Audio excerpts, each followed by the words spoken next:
This channel does not promote any violent, harmful, or illegal activities. All content provided by this channel is meant for an educational purpose only.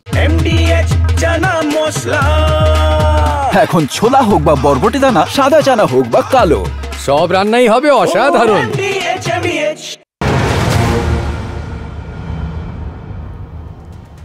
নমস্কার, দেখছেন TV9 Bangla, আপনাদের সঙ্গে রয়েছি আমি তন্নিষ্ঠা। শুরু করছি hotspot. আর hotspot মানে আপনারা জানেন বেশ কিছু বাছাই করা গুরুত্বপূর্ণ দিনের বড় খবরগুলো আপনাদের জন্য রয়েছে। তবে ঠিক কোন কোন ইস্যুতে নজর থাকবে দেখাই আপনাদেরকে।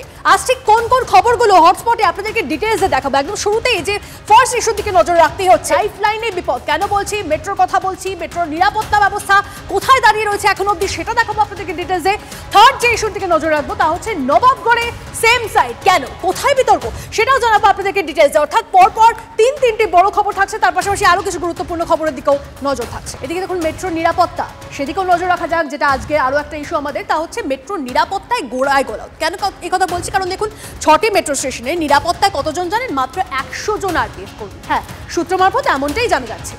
6টা মেট্রো স্টেশনের মধ্যে দক্ষিণেশ্বরের মতো গুরুত্বপূর্ণ স্টেশনও রয়েছে।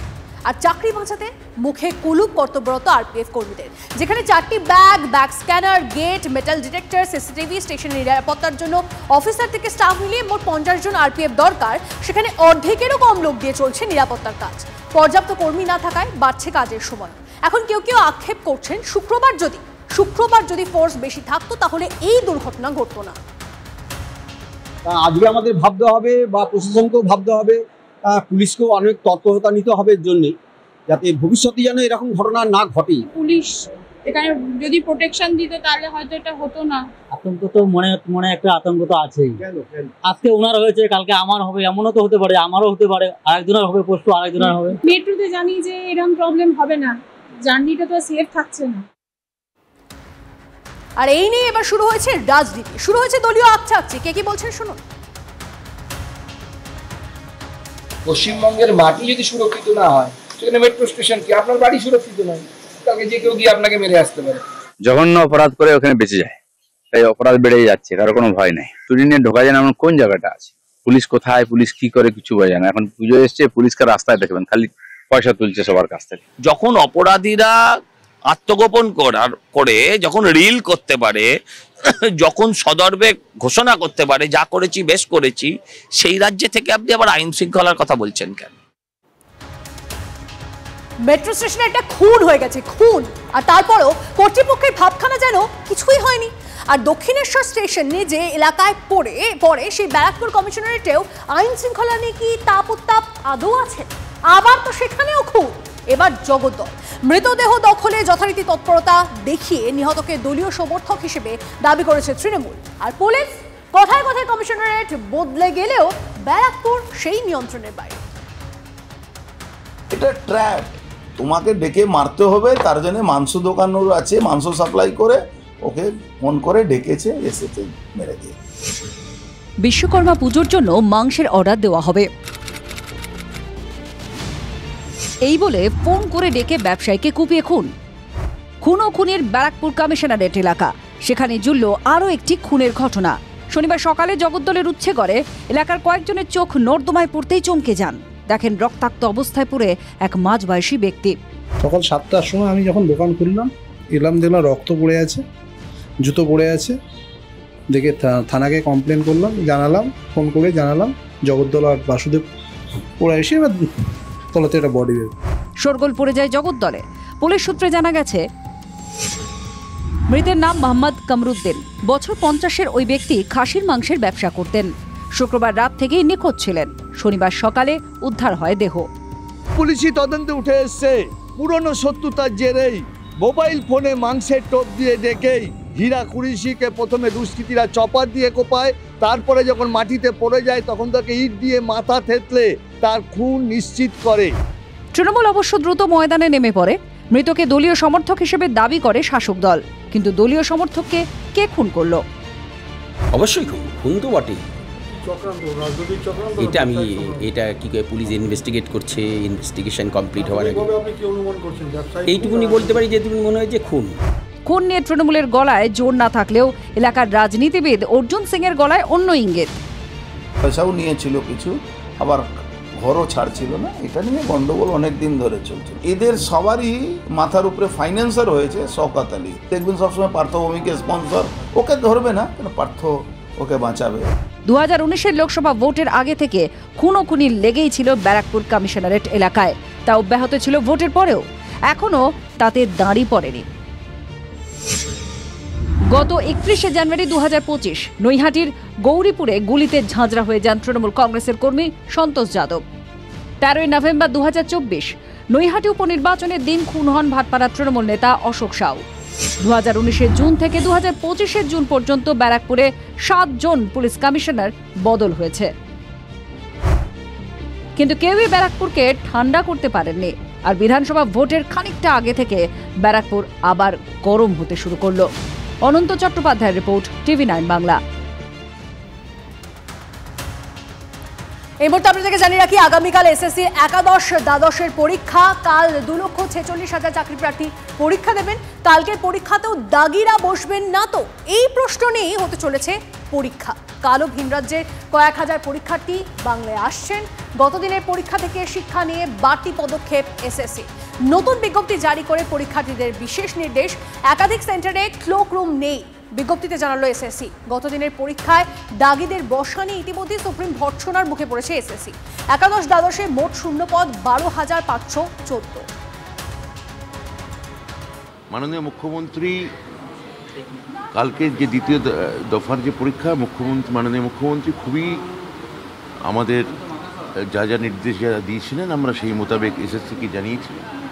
এবং আমি সমস্ত পরীক্ষার্থীকে আশ্বস্ত করতে চাই যে প্রশাসনের তরফে সর্বোচ্চ স্তরে ব্যবস্থা নেওয়া আছে। কোনো আপনারা শান্তভাবে পরীক্ষা দিন, এটাই আমার মনে হয় যে আমাদের দিক থেকে, দপ্তরের দিক থেকে তো বটেই, মাননীয় মুখ্যমন্ত্রী সর্বোচ্চ স্তর থেকে এবং এসএসসি এ ব্যাপারে নির্ভুল এবং অভ্রান্তভাবে প্রস্তুতি তারা নিয়েছে।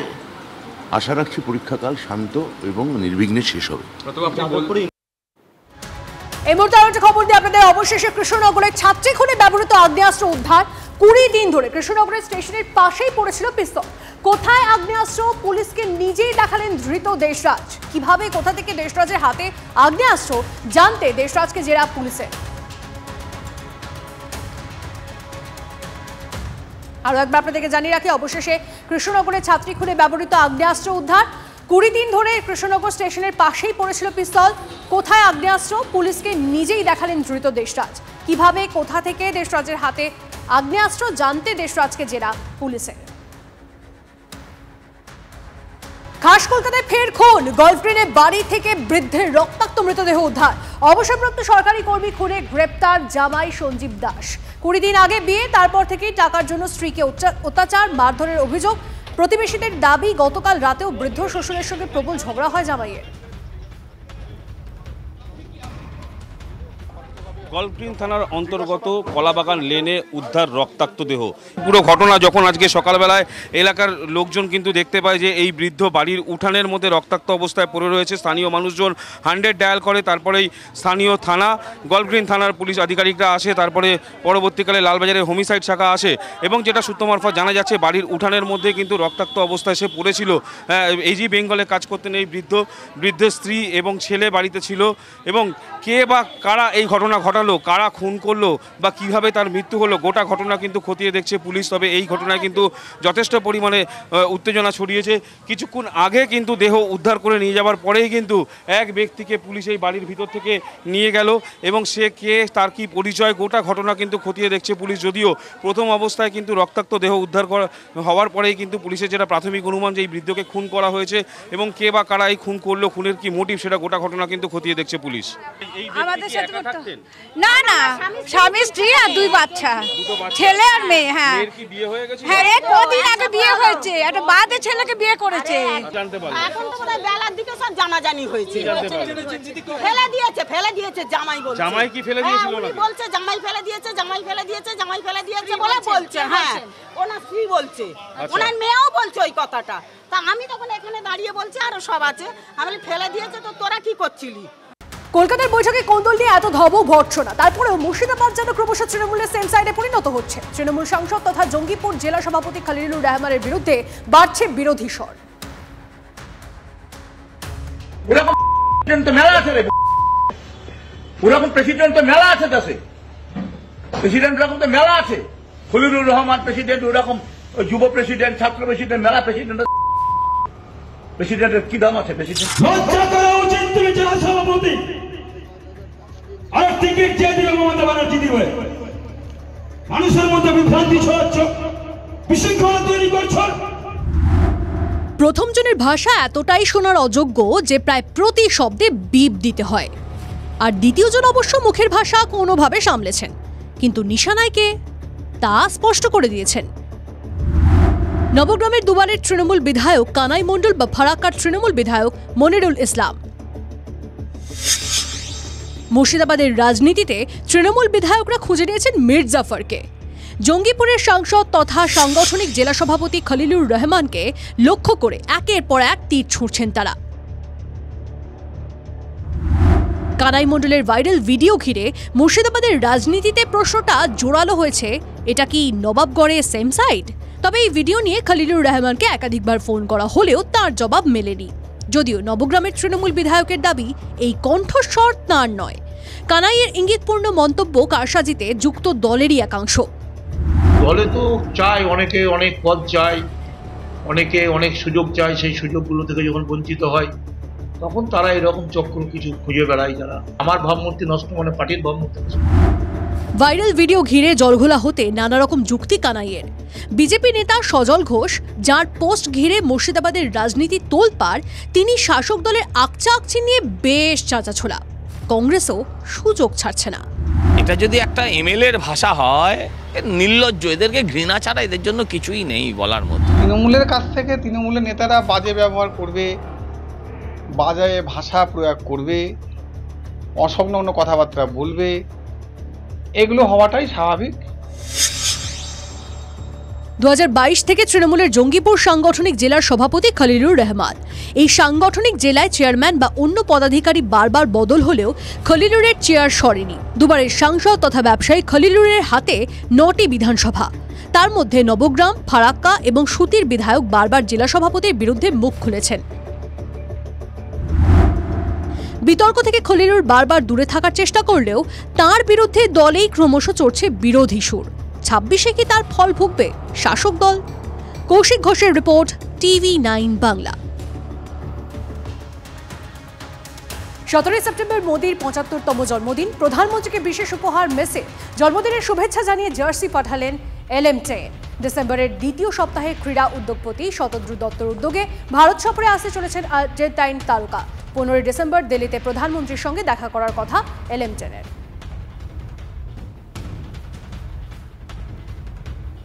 যেহেতু এবারে ওনার 75th বার্থডে, তো আমি যখন মেসির সঙ্গে মিট করেছিলাম, তো আমি ওনাকে বলেছিলাম যে আমাদের প্রাইম মিনিস্টার এবারে 75th বার্থডে, আমি অনেকগুলোই জার্সি সাইন করেছিলাম। একটা আমাদের অনারেবল প্রাইম মিনিস্টার, এই অনারেবল চিফ মিনিস্টার দিদির জন্য আমি একটা করিয়েছিলাম, এবং বললাম যে আমার প্রাইম মিনিস্টার, আমাদের prime minister, honourable prime minister 75th birthday, তার জন্য তুমি একটা কিছু জার্সিতে লিখে দাও। উনি মেসি আমাকে একটা জার্সি দিয়েছিলেন, সেই জার্সিতে ওনাকে 75th বার্থডে উইশও করেছেন, ফেলিসিটেটও করেছেন। সেই জার্সিটা নিয়ে এসেছিলাম এবং আমি ওয়েট করছিলাম ওনার 75th বার্থডের আগে ওনাকে সেটা পৌঁছে দেবার। আমি চেষ্টা করছি ওনার হাতে যাতে পৌঁছে যায় জিনিসটা। আর ইনসিডেন্টালি মেসি যখন 13, 14, 15 ডিসেম্বর ইন্ডিয়া ট্যুরে আসবে, আমরা 15 ডিসেম্বর একটা চেষ্টা করছি প্রাইম মিনিস্টারের সঙ্গে যাতে মেসি মিট করতে পারে, তখনও উনি আর একটা জার্সি সাইন করে ওনাকে দেবেন। আর এইটা আগে থেকেই পাঠিয়ে দিয়েছেন। আরে কম দে কিন্তু খাঁটি দে। MDH কাশ্মীরি লাল লঙ্কার গুঁড়ো।